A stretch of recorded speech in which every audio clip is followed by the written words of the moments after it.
नमस्कार. Book ब्रोच्या 3 minute book रिव्ह्यूमध्ये तुमचं स्वागत आहे आणि आजचं पुस्तक आहे मन मोगरा मोगरा सौ स्वरूपा कुलकर्णी.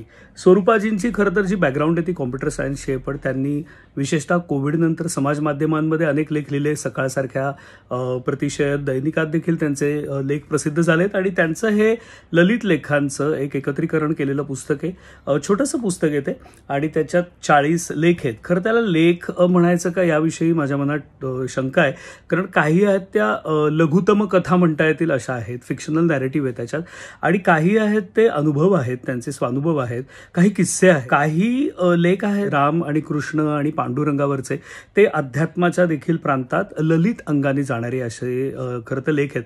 मला त्यातलं एक फार आवडला लेख, त्यांचं कॉम्प्युटरची वायवा असते आणि त्यांचं प्रॅक्टिकल तयार नसतं, तर कॉलेजच्या वयातल्या सगळ्या मुलींच्या मनात जी काही घालमेल असेल तशी त्यांची असते आणि त्यांनी एक 1.5-2 पानामध्ये तो सगळा एक प्रसंग जिवंत केला. आणि हे एक चांगल्या लेखनाचं लक्षण असतं की वाचक क्षणात तिथे पोचला पाहिजे. तर आपणही संभाजीनगरच्या त्या कॉम्प्युटरच्या कॉलेजमध्ये प्रॅक्टिकल व्हायवाच्या इथे वाचक जातो, हे फार मोठं यश आहे. अनेक लेख आहेत ते स्त्री जीवन हा एक मध्यवर्ती अक्ष धरून लिहिले गेलेले लेख आहेत आणि त्याच्यात मूल नसण्यापासून ते लग्नाच्या संबंधांपर्यंत अनेक पद्धतीच्या ज्या उलाढाली होत असतात त्याचा उहापोह देखील आहे.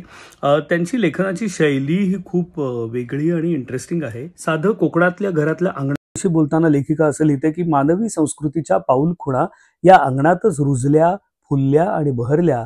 तो परसातच लहानाचा मोठा झाला. घर माणसाला पाहिजेच, पण सुखदुःखाच्या गोष्टी करणारं अंगण मात्र त्याला हवंच.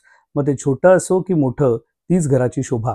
आता ही एक शैली देखील लगेच दाखवते की ही मुळात लेखिका उत्तम वाचन केलेली अशी लेखिका आहे. या पुस्तकाच्या पटकन काही मर्यादाही मला सांगायला पाहिजे. त्याचं जीवलेखांचा लहान आहे ही मला मर्यादा वाटत नाही, पण तो अनिवन आहे. म्हणजे काही लेखांमध्ये लेखिका खूप वर झेप घेते आणि काही लेखांमध्ये अगदी सरळ असे अनुभव मांडले जातात. तर कुठेतरी त्याच्यावर मला वाटतं जर लेखिकेने वर्क केलं तर नक्कीच या लेखिकेचं पोटेन्शियल आहे की ते विस्तारून एक मोठं लेखन होऊ शकतं. कल्पकता त्याच्यात आहे, शब्दांची ताकद आहे, अभ्यास देखील आहे. पण मला असं वाटतंय की कदाचित अजून जर सवड दिली लेखिकेने स्वतःची स्वतःला, तर अजून लेखन होऊ शकतं. स्वरूपा कुलकर्णी यांच्या या पुस्तकाचा जरूर तुम्ही आस्वाद घ्या. विशेषतः मला अनेकदा नवे वाचक विचारतात की आम्ही कुठून सुरू करू, आणि जर तुम्ही विशेषतः स्त्री असाल तर हे स्त्री जीवनाविषयी बोलणारं पुस्तक आहे. थोडक्यात आणि आटोपशीर असं सगळं एक संवेदन तरीही चांगल्या पद्धतीने मांडणारं पुस्तक आहे. त्यामुळे छोटे छोटे लेख आहेत, तुम्हाला वाचायला कंटाळा येणार नाही.